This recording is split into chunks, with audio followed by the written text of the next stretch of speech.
السلام علیکم ورحمۃ اللہ وبرکاتہ۔ ناظرین، میں محمد ہاشم رضا قادری اور آپ دیکھ رہے ہیں اسلام فور یو۔ آج ہم بات کرنے والے ہیں کہ اللہ تبارک و تعالیٰ کے متعلق کیسا عقیدہ رکھنا چاہیے۔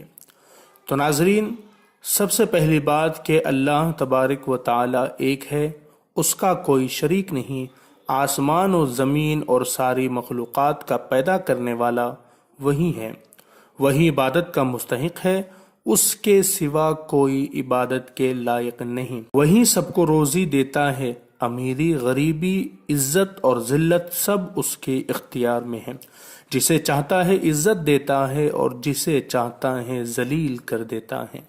اس کا ہر کام حکمت ہے، بندوں کی سمجھ میں آئے یا نہ آئے۔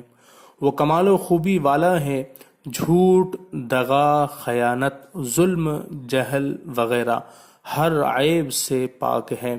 اس کے لیے کسی عیب کا ماننا کفر ہے۔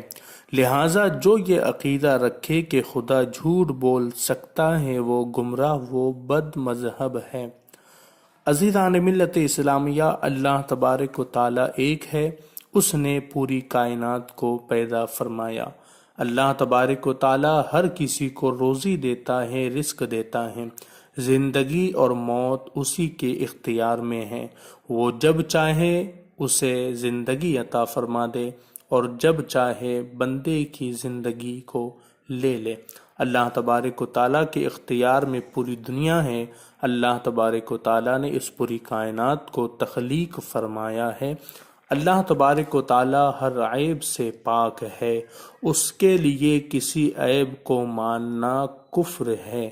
لہٰذا اس پوری دنیا کا پالنہار حقیقی اور اس دنیا کو پیدا کرنے والا اللہ تبارک و تعالیٰ ہے۔ تو ناظرین، یہ اللہ تبارک و تعالیٰ کے متعلق کچھ باتیں میں نے آپ حضرات کے سامنے پیش کی ہیں۔ اگر آپ کو پسند آتی ہے تو لائک کریں اور شیئر کریں اور اپنے دوستوں کو اس کے متعلق ضرور بتائیں۔ اگر آپ کے ذہن میں کوئی سوال ہے تو نیچے کامنٹ کر کے سوال کر سکتے ہیں۔